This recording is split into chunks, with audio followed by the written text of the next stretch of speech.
بسم اللہ الرحمن الرحیم. السلام علیکم ورحمۃ اللہ وبرکاتہ. الحمد للہ نحمده ونستعینه ونستغفره ونعوذ باللہ من شرور انفسنا ومن سیئات اعمالنا. من يهده الله فلا مضل له ومن يضلله فلا هادي له. وأشهد أن لا إله إلا الله وأشهد أن محمدا عبده ورسوله. أما بعد فإن خير الحديث كتاب الله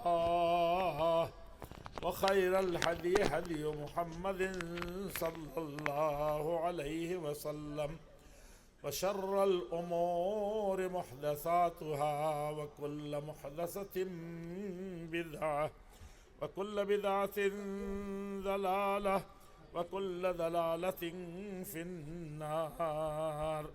أعوذ بالله من الشيطان الرجيم. بسم الله الرحمن الرحيم.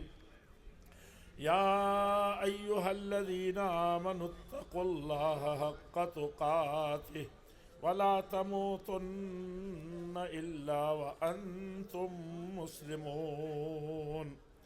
يا أيها الناس اتقوا ربكم الذي خلقكم من نفس واحدة وخلق منها زوجها وبث منهما رجالا كثيرا ونساء واتقوا الله الذي تساءلون به والأرحام إن الله كان عليكم رقيبا.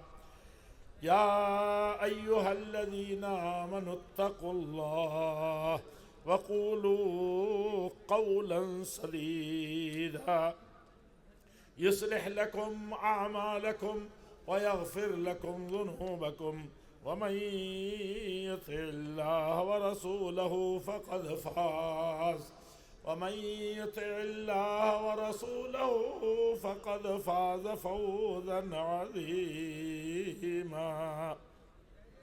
وقال تبارك وتعالى في موضع آخر: والسابقون الأولون من المهاجرين والأنصار والذين اتبعوهم بإحسان رضي الله عنهم ورضوا عنه وأعد لهم جنات تجري تحتها الأنهار خالدين فيها أبدا ذلك الفوز العظيم. وقال رسول الله صلى الله عليه وسلم: خلافة النبوة 30 سنة ثم يؤتي الله الملك من يشاء. عزیزو، بزرگوں، ساتھیوں، میں نے جو خطبہ صدارت میں لکھا ہے طویل تر ہے، دراز نفسی ہے، لیکن حقیقت یہ ہے کہ لکھنؤ جیسے شہر میں اور یہاں کے موجودہ علم و ادب کی روشنی میں اور اس کی تاریخ جو گزری ہے ان حقیقت کے آئینوں میں، اور سب سے بڑی چیز یہ ہے کہ جماعت اور جمعیت کن حالات سے گزری اور یہاں علم و فن کے کیسے کیسے بوٹے اور کس طرح کے باغات لگائے گئے اور اس کے برگ و بار آئے، ان سب چیزوں میں تشنگی رہی. اور یہ قصہ بڑا طویل ہوتا جا رہا تھا اور اس کو اس وقت پڑھا بھی نہیں جا سکتا. میں نے یہاں ان سب سے اور قطع نظر یہاں کی اور بھی بہت سی چیزیں تھیں جمعیت اور جماعت سے متعلق، جماعتی اداروں سے متعلق، چونکہ یہ مشرقی یو پی کی صوبائی کانفرنس ہے اس حوالے سے بھی بہت سی تاریخ تھی، اور اگر کوئی قوم اپنی تاریخ کو نہیں دہراتی ایسے موقعوں سے بھی، تو حقیقت میں وہ اپنے ماضی سے کٹ جاتی ہے اور مستقبل کو تعمیر نہیں کر پاتی ہے۔ آج صبح مجھے بہت زمانے کے بعد 12-14 سال پہلے بحرین کے کانفرنس میں اچانک مجھے پتہ نہیں چلا، وہاں کی گرمی بہت مشہور ہے، لیکن میرا گلا بیٹھ گیا اور اس لائق بھی نہیں رہا، مجھے یہ پتہ نہیں تھا، میں نے لکھ کر کے دے دیا تھا کہ مجھے کچھ تعلیقات ہیں، مداخلات ہیں۔ جب بولنا شروع کیا تو السلام علیکم بھی آواز مائک میں نہیں نکل پائی۔ یہ عجیب مسئلہ تھا۔ آج صبح ٹھیک اسی طرح کی کیفیت تھی، قدرے قلیل کچھ درست ہوا تھا، تو ابھی دیکھ رہا ہوں کہ اسی طرح کا گلا بیٹھا ہوا ہے اور کم ہے، لیکن بہت دقت ہے۔ اور میرے سامنے اس سے بڑی دقت یہ ہے کہ اگر گلا بہت صاف ہوتا اور آپ بہت ہوش گوش کے ساتھ بیٹھے ہوتے اور یہ پورا خطبہ صدارت سننے کے لیے بےتاب ہوتے، تب بھی میں نہیں سناتا، کیونکہ آپ کے میرے پیچھے اور آپ کے آگے ایک بہت بڑی ذمہ داری ہے اور ایک بہت بڑے خطیب بھی ہیں۔ اس خطیب کے سننے کے لیے پورے ہندوستان میں جہاں کہیں بھی ہو خاص طور پر کل توجہ ادھر ہوتی ہے، اسی لیے وہ آئے اٹھ کر کے کہ نہیں، آج خطبہ صدارت بعد میں اور میری تقریر پہلے۔ میں نے کہا کہ ایسا کبھی ہوتا نہیں ہے اور کبھی کبھی ہوا بھی ہے، تو بہرحال لوگوں نے جمعیت سے محبت ہے، جماعت سے محبت ہے، آداب مجلس جانتے ہیں، جن کو بہت اضطراری حالت نہیں ہے وہ مجلس کو اختتام تک پہنچاتے ہیں، تو اس کی پرواہ نہیں ہوتی۔ لیکن حقیقت یہ ہے کہ ان کو جب ہم بیٹھائیں ہی تو پھر کوئی اور خدشہ نہ رہ جائے کہ ان کے بعد بھی کوئی ہے۔ جگر تھا، اب جگر تھام کے بیٹھو کہ میری باری آئی، ایسے وہ شوق سے کہیں۔ اور صدر کی مجبوری یہ ہوتی ہے کہ وہ سب کو تو کہتا ہے کہ مختصر کرو، ایسے کرو، جس کو چاہتا ہے کہتا ہے کم کر دو، جس کو چاہتا ہے زیادہ کر دو، اور اس کو اتنا اختیار کبھی کبھی ہونا بھی چاہیے۔ لیکن صدر جب خود ہی اس کے سامنے اگاڑ پچھاڑ اور بہت سے مسائل ہوں کہ آگے، تو اس وقت وہ کیا کہے گا؟ وہ یہی کہتا ہے، وہ یہ بھی نہیں کہہ سکتا کہ ذرا سی دیر ہی ہو جائے گی تو کیا ہوگا، گھڑی گھڑی نہ اٹھاؤ نظر گھڑی کی طرف، اتنا بھی کہنے کی گنجائش نہیں رہتی ہے۔ تو میں اس میں سے حقیقت یہ ہے کہ پڑھوں گا نہیں اور تقریر بھی نہیں کر سکوں گا۔ میرے سامنے جب کتاب یا کوئی پرچہ ہوتا ہے تو میرے لیے تقریر کرنا بڑا مشکل ہے، جب اس کے اندر طاق دیا تو تقریری صلاحیت چلی جاتی ہے، یعنی جو کہنا چاہتے ہیں اس کو بھول جاتے ہیں۔ میں آپ سے یہ کر رہا تھا کہ صبح میں نے خطاب کر لیا ہے، یعنی صوبائی جمعیت اہل حدیث مشرقی یو پی کے امیر محترم حافظ عتیق الرحمن طیبی صاحب، ناظم اعلیٰ مولانا شہاب الدین صاحب، اور مرکزی جمعیت اہل حدیث کے سرپرستان کا بھی ذکر آیا ہے، چونکہ توقع تھی کہ سب لوگ آئیں گے۔ ناظم اعلیٰ کا بھی ذکر میں نے کر دیا تھا، اور ناظم مالیات تو ابھی سن ہی رہے تھے۔ میں اچھا ہوا کہ ان سے بات کر رہا تھا، نہیں تو ان کی تقریر اور پہلے کہتا کہ ختم کر دو وہ، لیکن مجھے کبھی خیال آتا ہے ان کو روک دیتا ہوں کہ وہ مرکز کی تاریخ، میرے خیال سے 45 سال، 45، ان کی عمر کتنی ہوگی آپ لوگ بتائیں۔ وہ جب ایک موقع سے کہا تھا انہوں نے، جب مرکزی جمعیت میں آیا تھا، کہ 45 یا 47 سال سے اس جمعیت کے ساتھ ہوں۔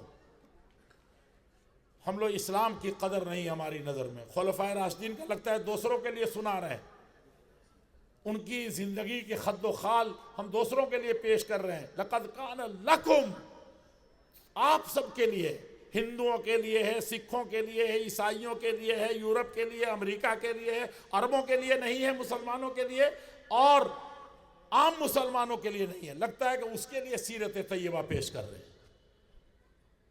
یہ سیرت طیبہ زبانی پیش کرنے کا مسئلہ نہیں ہے، اس کو اپنی زندگی میں ہم عام مسلمانوں کو پیش کر رہے ہیں، اور ہم اہل حدیث ہے تو ظاہر بات ہے اہل حدیث کا مطلب ہوتا ہے کتاب اور سنت، قرآن اور حدیث، اللہ اور اس کے رسول، اس کے علاوہ کوئی چیز نہیں۔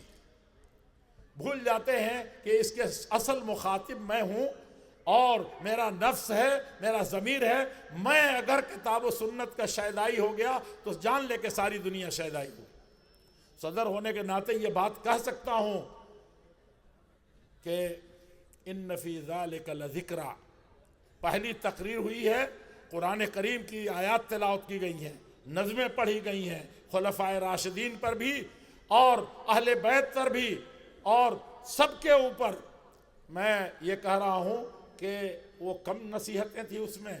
ایک ایک عالم نے ایک ایک قصہ بیان، قوموں کی زندگی بدل جاتی ہے اس سے. ایک واقعہ سنا، ایک واقعہ پیش آیا، عمر بن خطاب اسلام کے سب سے بڑے سپاہی ہو گئے، امیر المومنین ہو گئے، خلیفہ راشد ہو گئے، اور کیا نہیں کیا. ابو بکر صدیق کا تو پوچھنا ہی نہیں ہے، وہ صدیق اعظم تھے. اور حضرت عثمان غنی کا کیا تھا، پوری زندگی، پورا مال، سب کچھ نچھاور کر دیا.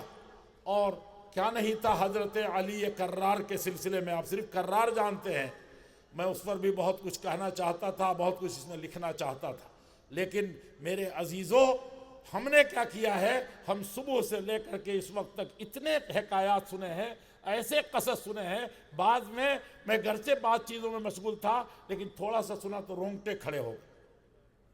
اور یہ عہد مان رہا تھا، یہ اللہ تعالیٰ سے اپنا کم سے کم اس وقت تو رجوع کر رہے ہیں کہ اللہ تعالیٰ کم سے کم اس بقیہ زندگی میں تو ایسا بنا دے. ہم تقریریں سننے، اللہ جل شانہ فرماتے ہیں ایک دو واقعات، نام تو بہتوں کا لیا تھا لیکن واقعات بھی ایک نہیں سنائے، صرف بتایا کم اہلکنا من قبلہم من قرن ہم اشد باسا فنقبوا فی البلاد هل من محیص.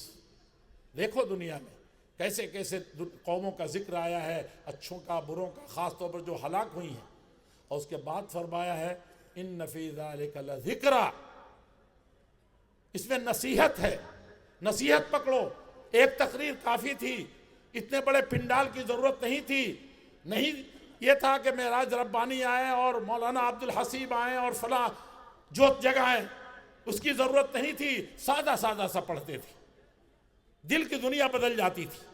ایک ان کا میاں جی پڑھتا تھا، میں دیکھتا تھا کہ خاندان کے خاندان سدھر جاتا تھا. اور آج آپ کہہ رہے ہیں قرآن پڑھا جاتا ہے جس کی تاثیر اور جس کی اثر آفرینی کا کوئی جواب نہیں ہے دنیا میں، وہ آپ کے دل پر اثر نہیں کرتا. او قست قلوبہم، دل ان کے یا تو پتھر ہو چکے ہیں. ایسی ایسی تقریروں کے بعد پھر تقریر کیا معنی رکھتا ہے؟ کیا اللہ تعالیٰ کو جواب دیں گے؟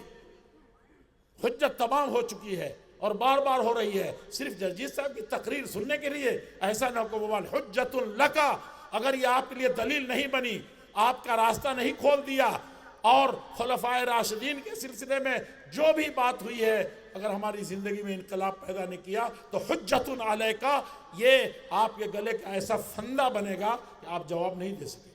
میں اکثر کہتا ہوں، اہل حدیث بھائیوں کہتے ہو اہل حدیث ہے، ایک حدیث 1 کروڑ روپیہ کسی کے پاس رکھ دیا جائے اور اس کی ادنا غفلت کی وجہ سے اس سے مس کر جائے، ضائع ہو جائے، تو کہیں گے کہ دنیا کا خائن ہے. وہ بڑا خیانت میں نہیں سمجھتا. 1 روپے کی خیانت، 1 لفظ کی خیانت، یہاں الفاظ کے کتنے خیانت ہو رہے ہیں، آپ نے سنا ہے ساری چیزیں. 1 لفظ کی خیانت یا 1 روپے کی خیانت ایسی چیز ہوتی ہے کہ ایمان سے پیدل کر دیتی ہے. لا دین لمن لا امانۃ لہ. اللہ کے نبی صلی اللہ علیہ وسلم اہل حدیث ہے تو سنیے اس حدیث کو. آپ سے زیادہ امانت میں خیانت کہیں نہیں ہو رہی ہے. معاملات میں، گھریلو مسائل میں، بچوں کے حقوق میں، یہ سب حقوق ہیں، یہ امانت بچے ہیں.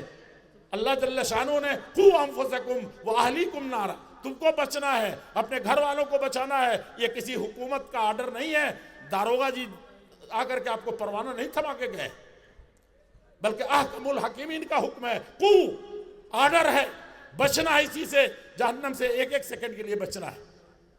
وَأَهْلِكُمْ، یہ بیوی ہے ایسے ہی رہے گی. تقریر آ کے کون سنائے گا؟ بچانا ان کی ذمہ داری آپ کے سر ہے. یہاں تقریر کر رہے ہیں کلکم مسئول وکلکم مسئول عن رعیتہ. یہاں یہ نہیں ہے وہ جو جمعیت کا کوئی بڑا بنے گا، ملک کا سربراہ بنے گا، اور دنیا کا ہیرو بنے گا، آپ اس کے گلے ڈالیں گے؟ وہ سب سے بڑا ذمہ دار ہے، جو جتنا بڑا ہے اتنا بڑا ذمہ دار ہے۔ وہ گھر کی عورت کہتے ہیں کہ عورت سربراہ نہیں بن سکتی، اور اسی عورت کو یہ ذمہ داری دی گئی تھی کہ سب سے بڑا سربراہ وہ بنے۔ وَالْمَرْأَةُ رَاعِيَّةٌ فِي بَيْتِ زَوْجِهَا، شوہر کا گھر اس کے لیے سب کچھ ہے، وہی مالکن ہے، وہی اس گھر کی عزت کو برقرار رکھنے والی ہے، وہی ان بچوں کو پروان چڑھانے والی ہے۔ یہی اس ملک کو اگر میں دلیتر ہے اور دنیا میں آپ خلافت راشدہ ڈھونڈ رہے ہیں، اس عورت نے امانت میں خیانت کر دی، اس لیے اس بچے کو ستاروں سے آگے بھی جانا تھا، نہیں جا سکے۔ کیوں؟ اس لیے کہ یہاں یہ حاکم تھی، یہاں یہ صحیح معنی میں جماعت کو دیکھ رہی تھی، جمعیت کو دیکھ رہی تھی، اس کے لیے افراد تیار کر رہی تھی۔ میرے عزیزو، تو میں کہتا ہوں کہ ایک روپے کی خیانت یا 1 کروڑ کی خیانت، 1 روپے کی خیانت ہو تو کہتے ہیں دین لا دین، اب یہ دین ہی نہیں بچا اس کے پاس۔ من لا امانت لہو، جو امانت جس کے پاس نہ ہو، اور اتنے بڑے دین کی، اتنی بڑی قرآن کی، حدیث کی، ایمان کی، اور ان اسلاف کی، خلفائے راشدین کی، صحابہ اکرام کی، امامان دین کی، سب کے ہاتھوں بٹوارے ہو گئے۔ آپ نے بٹوارہ کبھی قبول نہیں کیا۔ یہ بھارت کے بٹوارہ کی بات نہیں کر رہا ہوں، اور بھارت کا بٹوارہ بھی آپ نے نہیں قبول کیا تھا۔ مولانا ابوالکلام آزاد کے دل سے پوچھئے، آپ چھوٹی چھوٹی چوٹ میں اپنے سگے بھائی سے لڑائی کر کے بٹوارہ کرتے ہیں، مسجدوں میں بٹوارہ کرتے ہیں۔ میرے عزیزو، اپنے من میں ڈوب کر پاجا سراغ زندگی، تو اگر میرا اسلام کا نہیں بنتے، جماعت کا نہیں بنتے، جمعیت کا نہیں بنتے، اپنا تو بن، اپنا بنیے۔ بٹوارہ ہر جگہ بٹوارہ کر لیا، سبوں نے بٹوارہ کیا، مسلک کی بنیاد پر، دین کی بنیاد پر، ایمان کی بنیاد پر، جغرافیہ کی بنیاد پر آپ نہیں تھے۔ اس دیش کی کہانی بھی یہی ہے۔ مولانا ابوالکلام آزاد جا نہیں رہے تھے، کیبنٹ پلان کہا کہ نہیں گاندھی جی میں نہیں جاؤں گا، اس وقت ضروری ہے کہ سب سے بڑے فتنے کو روکا جائے، بٹوارے کو۔ گاندھی جی نے کہا کہ بٹوارہ میری لاش سے ہو کر کے گزرے گا۔ تب مولانا آزاد وہاں سے نکلے، اور شام کو یہ بوڑھا تھکا ہوا، ہارا ہوا، دنیا کو ہرایا ہوا، اپنے ہی گھر میں ہار گیا۔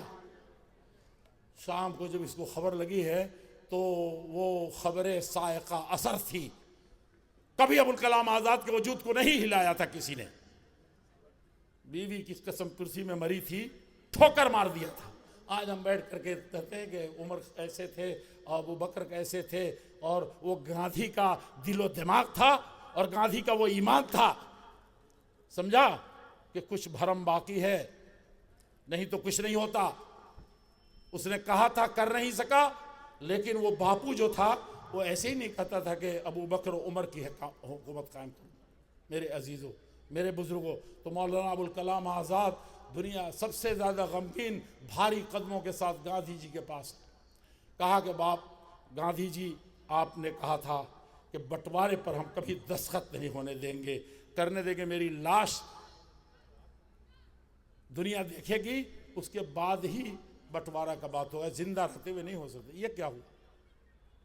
سمجھا؟ اسی طرح وہ اہل حدیث تھا، قبول نہیں کیا کبھی بھی، اس کے ہاں کبھی ہندو مسلم کا مسئلہ نہیں رہا۔ لکھتے رہیے، آپ کتابیں لکھتے رہیے، جس کے سامنے جو لکھ دیجیے، جس کے بارے میں ٹویٹ کر دیجیے، آج تو سب سے اور زیادہ آسان ہے۔ لیکن میں آپ سے ایک عرض کروں گا، مسلک کی بنیاد پر اہل حدیث 14 صدیوں سے کوشش کرتے آئے۔ خوارج کو بہت منایا تھا، مت خروج کرو، مت بغاوت کرو، مت دہشت گردی پھیلاؤ، روکنے کی کوشش کی تھی۔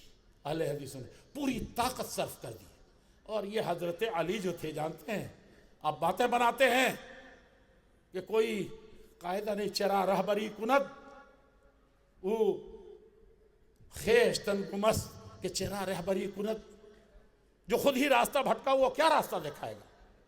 نہیں دکھا سکتا۔ آپ جانتے ہیں کچھ کیا تھا؟ حضرت علی رضی اللہ تعالیٰ کے آدھی صلاحیت جاتی تھی ان جوانوں کو سمجھانے میں، جن کے دماغ میں کیڑا تھا۔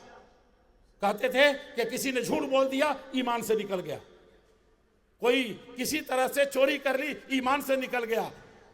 یہ ایمان تھا ان کا، جوش تھا ان کا، ہوش نہیں تھا جو اسلام چاہتا ہے بٹوارا نہیں ہونے دیتا، وہ سب کچھ رکھتا ہے، اس کے لیے ہزار دروازے کھولتا ہے کہ توبہ کر لو. ہمارے توبے کی طرح نہیں کہ تقریر سنی تھوڑی دیر کے لیے تازہ ہوا ایمان، جب تھپیڑے ادھر سے لگے تب تھوڑا سا ایمان آیا، اور جب ستائے گئے تب خدا یاد آیا.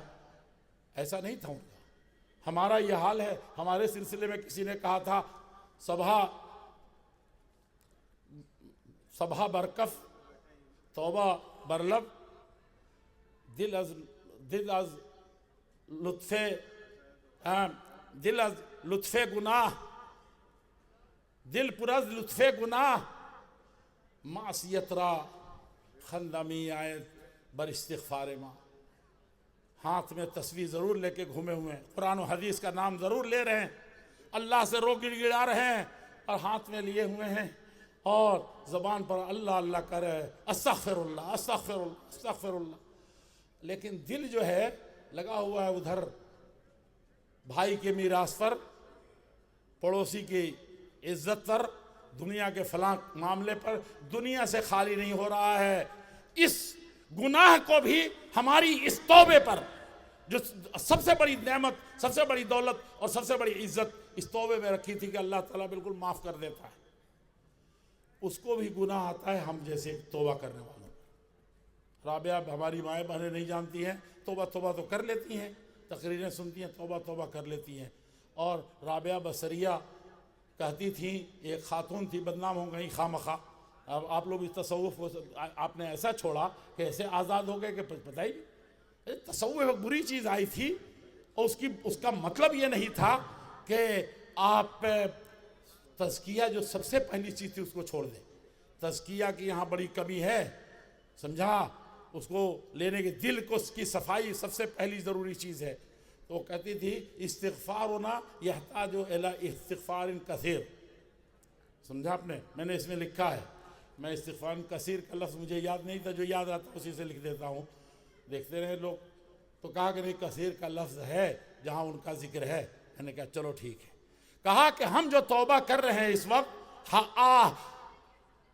اور افسوس کر رہے ہیں، اللہ سے معافی مانگ رہے ہیں، یہ خود اس قدر کھوکھلا ہے، توبہ کے بعد پھر کچھ بھی ہو جائے لوٹ کر کے اس گناہ کو نہیں کر رہا ہے. یہی تو عزم ہوتا ہے.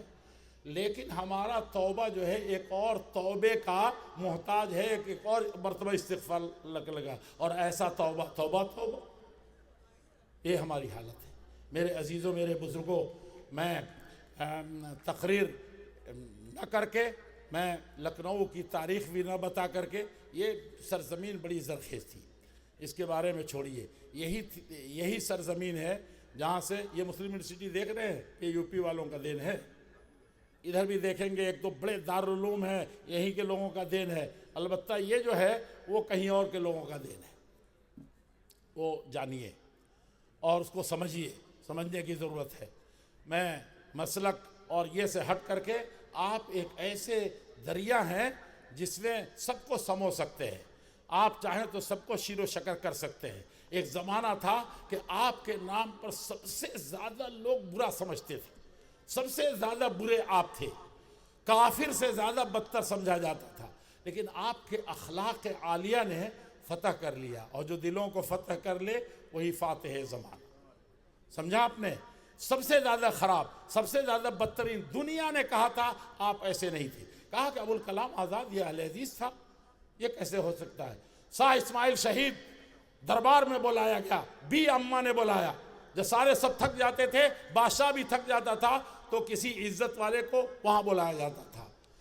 شاہ اسماعیل شہید کا اخلاق، ان کا طرز، ان کی تقریر کا، معاف کیجئے گا آپ لوگ، ان کی تقریر کی جو حالت تھی اس شاہی دربار میں، دل کو موہ لیا تھا. ہم بھی تقریر کرتے ہیں، کوئی ضروری ہے کہ ادھر کریں اور ادھر کریں، ادھر کریں؟ نہیں، سیدھی سیدھی قرآن و حدیث کی بات سنائیے، دلوں میں اترنے والی بات کیجیے، اور کسی پر چھینٹے مت کسیے. کبھی آپ ایسا نہیں ہو سکتے. آپ کے نبی نے پوری زندگی حرام کر دیا تھا مومنوں کے درمیان اور غیر مسلموں کے درمیان. کسی کے درمیان وہ کسی کے بارے میں ایک لفظ سننا نہیں چاہتے تھے کہ کوئی کسی کی عزت کو، کسی کی غیبت کو، اور کسی سے کسی طرح کی حسد کو آپ جائز نہیں سمجھتے تھے. اور خلفائے راشدین نے وہ سب چیزیں کر کے دکھائی تھی، اس کا آپ نے بہت سارا ملاحظہ کر لیا ہے۔ میں یہاں یہ سب چیزیں نہ کہہ کر کے میں صرف آپ سے یہ عرض کروں گا کہ خلفاء کی زندگی سے اگر کوئی چیز حاصل کر سکتے ہیں، خلیفہ راشد جو حدیث پڑھی ہے اس کو بھی سرحد چھوڑ رہا ہوں، لیکن آپ خلیفہ راشد کس کو مانتے ہیں؟ 4 کو جانتے ہیں، ابو بکر، عمر، عثمان، علی۔ سب کی ایک ایک چیز کم سے کم ابھی یاد کر لیجیے، جان لیجیے، لیکن اس کا بھی وقت نہیں ہے۔ لیکن یہ خلیفت، ابھی میں نے ایک حدیث جو پڑھی ہے عربی خطبے میں، کیا ہے؟ خلافت النبوت 30 سنہ، 40 سال، اور ابھی 40 سنہ نہیں ہوا، 30 سال، ابھی 29.5 سال ہوا، تب تک حضرت علی رضی اللہ عنہ شہید کر دیے۔ تو 30 سال کہاں ہوا؟ اللہ کے نبی کی پیشن گوئی تو حرف ثابت ہوتی ہے۔ صرف یہ اس کو لوگ کر کے، یہ صرف جماعت کے لوگوں سے نہیں کہہ رہا ہوں، صرف ملت کے لوگوں سے نہیں کہہ رہا ہوں، صرف ملک کے لوگوں سے نہیں کہہ رہا ہوں، ساری انسانیت کے لیے اس پہ پیغام ہے۔ جس خلافت کا کہیں ذکر نہیں آیا وہ حضرت حسن تھے، جو 30 سال پورا کیا تھا۔ حضرت حسن کے سلسلے میں بہت کچھ تھا، ان لوگوں نے ہمارا وہ مضمونی لیکن ترجمان میں چھپ جائے گا، کہا کہ یہ داریاں بنا دیجیے، فرصت تو 1 منٹ نہیں ہے، لیکن اس کا کاٹ کے ایک حصہ دیا، میرا دل کٹ گیا اس میں۔ میں نے کہا کہ کچھ نہیں ہوتا، وہ ہوتا تو سب سے اچھا تھا۔ میں حضرت حسن رضی اللہ عنہ جانتے ہیں کیا کیا تھا؟ ایسا منظر پرجوش جوانوں نے نہیں کیا تھا، اپنوں نے، لڑانے والوں نے نہیں کیا تھا، نفاق کی بنیاد پر، جس بنیاد، غلط فہمی کی بنیاد پر، اجتہاد کی بنیاد پر جو کچھ ہوا تھا، یہی ایک خلیفہ راشد کا اور اس نبوت کے، اس خلافت راشدہ کا آخری کارنامہ، اور یہی قیامت تک کے سب سے بڑا کارنامہ تھا 5ویں خلیفہ راشد کا۔ جانتے کون تھے وہ؟ حضرت حسن تھے۔ سنیے گا ذرا مولانا، اب میں جمعیت ہوں، دیکھ رہا ہوں جمعیت کو کس طریقے سے چلنی چاہیے، کیا ہونا چاہیے، میں نے ایسا کہیں نہیں دیکھا ہے جو یہاں ہوتا۔ دوسروں کو برداشت کرنے کے لیے آپ پیدا ہوئے تھے، ساری دنیا کو لے کر کے چلنے کے لیے، اپنوں کو نہیں برداشت کر پا رہے، اپنے بھائی کو، ناظم امیر کو نہیں برداشت کر رہا، امیر ناظم کو نہیں برداشت کر رہا، سگا بھائی کو نہیں برداشت کر رہا ہے، کیا دوسروں کو پیغام دیں گے آپ؟ میں نے دیکھا ہے، پورے ہندوستان کا دورہ کرتا ہوں، اور ایک میرا خاندانی پس منظر ہے، اتنے چھوٹے سے دیکھتا تھا میں، اور اسی وقت سے حساس تھا۔ میں نے دیکھا کہ کسی بھی ہندو گاؤں میں جہاں مسلمانوں کا وجود نہیں ہے، 1 آدھ گھر ہے، وہ بہت پہنا کی طرح رہتے ہیں، آج بھی رہتے ہیں پہنا کی طرح۔ اتنی عزت ہوتی ہے اس برہمنی گاؤں میں، اس یادوؤں کی بستی میں، ان ملاحوں کی بستی میں۔ میں نے یہ اپنے آنکھوں سے دیکھا ہے، وہاں کے جتنے جھگڑے آتے تھے، اور میں چھوٹے سے دیکھ رہا تھا، وہ سب ہندوؤں سے ہندوؤں کے تھے۔ سمجھا کہ نہیں سمجھا؟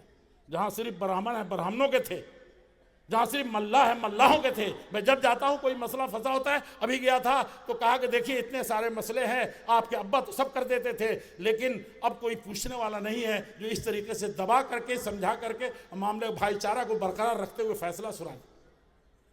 سمجھا آپ نے؟ اور مسلمانوں کے ہاں جائیے تو وہاں تو بھرمار ہے، کون لڑتا ہے یہ بتائیے؟ یہ ہندو مسلم کی لڑائی آئی کہاں سے؟ تم کسی مسلمان ہو نہ ہو، تمہارا کام ہے لڑنا، ایمان سے الگ ہو چکے ہو، انسانیت سے نکل چکے ہو، اپنے سگے بھائی سے، اپنے پڑوسی سے، اور جس دھرم اور کاسٹ اور مذہب اور فرقے اور دین تم نے بانٹے ہیں اس کی بنیاد پر لڑائی۔ اللہ کے نبی نے 1 منٹ میں ختم کر دیا، لکم دینکم ولی دین۔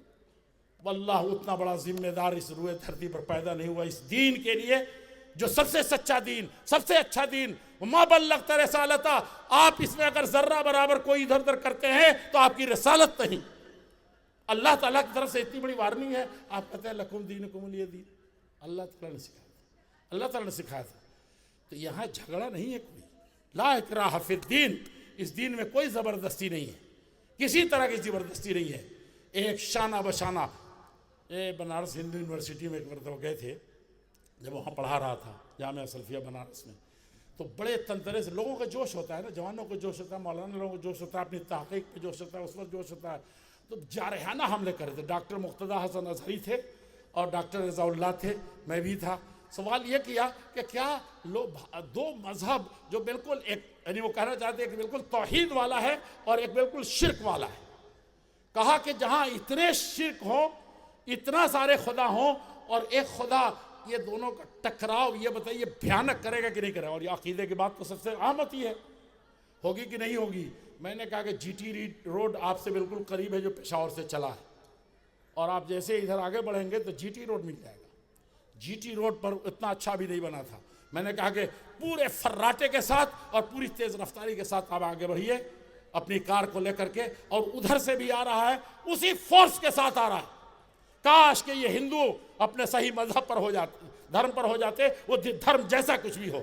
کاش کہ یہ مسلمان اپنے دھرم پر ہو جاتے، مذہب پر ہو جاتے، چاہے ان کا اسلام جس طریقے کا بھی سمجھا ہو. خواہ یہ شیعہ اپنے مذہب کو صحیح طریقے سے وہ وہیں تک اپنے آپ کو اسی طریقے سے چلتے، اور یہ سنی، یہ جھگڑے 2 منٹ میں ختم ہو جاتے. قلب صادق کا ذکر کر رہے تھے، یہ بھرا رہے تھے اور اپنے بپتا سنا رہے تھے. میں جانتا ہوں اس وقت کس طرح کی مصیبت آئی تھی، اور قلب صادق کو صرف اشارہ کیا تھا، اور وہ آ کر کے مولانا جو ہم کہہ نہیں سکتے تھے، یہاں سوچ نہیں سکتے تھے، کر نہیں سکتے تھے، اس نے میڈیا کے سامنے بھی کہا، منع کر کے کہا اتنا نہیں، کہا کہ مولانا مجھے کہنے دیجیے. سمجھا آپ نے؟ کہاں ہے لڑائی؟ لڑنے والے کون ہیں؟ سنی سنی سے لڑ رہا ہے، شیعہ شیعہ سے لڑ رہا ہے، ہندو ہندو سے لڑ رہا ہے. لوگوں اس کے لیے نہیں پیدا. خلقکم من نفس واحدہ، ایک ہی خون دوڑ رہا ہے جہاں کہیں بھی ہوں، جیسے کہیں بھی ہوں. سمجھا آپ نے؟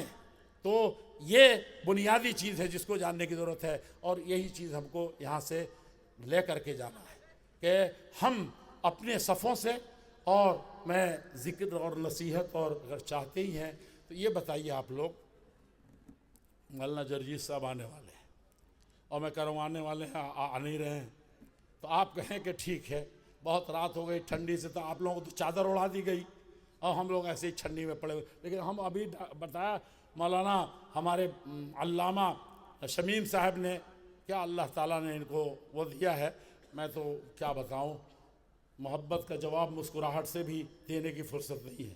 لیکن انہوں نے، ان سے میں یہی کہہ رہا، انہوں نے کہا کہ مولانا ٹھنڈی کا اثر اس کی وجہ سے، میں سمجھتا تھا کہ اس پر بھی چھاؤں ہے.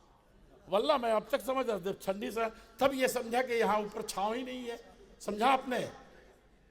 تو آپ اگر اس میں سے ایک آدمی کہے، چاہے ہنسنا شروع کرے چاہے کہنا شروع کرے کہ اب بہت رات ہو گئی ہے، ٹھنڈی بڑھ رہی ہے، دوسرا آدمی بغل والا کیا کہتا ہے، بھائی چپ رہو، چلنے دو تھوڑی دیر، کیا ہو جائے گا. تیسرا وہی بات کہے، چوتھا اب ہر آدمی ایک دوسرے کو منع کرے، چپ رہو بھائی چپ رہو، تھوڑی دیر کا مسئلہ ہے. یہ بتائے کتنا بڑا ہنگامہ ہو جائے گا. وہ ایک بول رہا تھا وہی اچھا تھا، ہوگا کہ نہیں ہوگا؟ میں بھی تقریر چھوڑ کے کہوں تھوڑی دیر کا معاملہ ہے، رک جاؤ رک جاؤ. اچھا کام کر رہے ہیں کہ برا کام کر رہے ہیں؟ اور زیادہ لاؤڈ اسپیکر سے بھی ہنگامہ ہو جائے گا. لیکن میرے بھائیوں، دینداروں، اہل حدیث ہو، مسلمانوں، انسانوں، اگر 1 منٹ کے لیے یہاں ہر آدمی بول رہا ہے اور اچھا کام کر رہا ہے کہ منع کر رہا ہے، چپ رہو بھائی چپ رہو بھائی، اتنے چپ میں تو ایسے ہی ہنگامہ پیدا ہو گیا. تم چپ نہیں گئے ہوتے تو سب چپ رہتے. 1 منٹ 1 سیکنڈ میں سب آدمی سوچ لے کہ مجھے چپ رہنا ہے. تو یہ بتائیے جیسے ابھی خاموشی ہو جائے گی کہ نہیں ہو جائے گی؟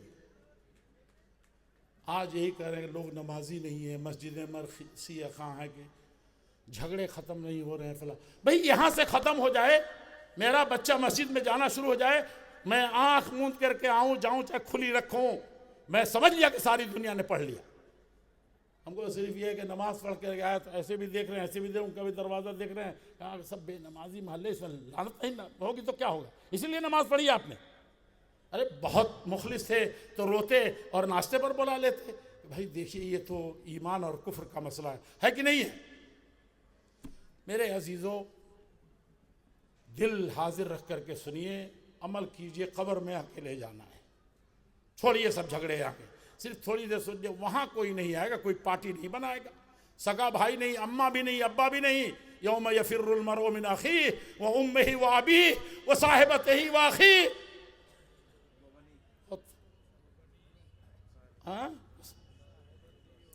وصاحبتہ وبنیہ. میرے عزیزوں، سب یہ چیزیں ہیں. اکیلے قبر میں جانا ہے.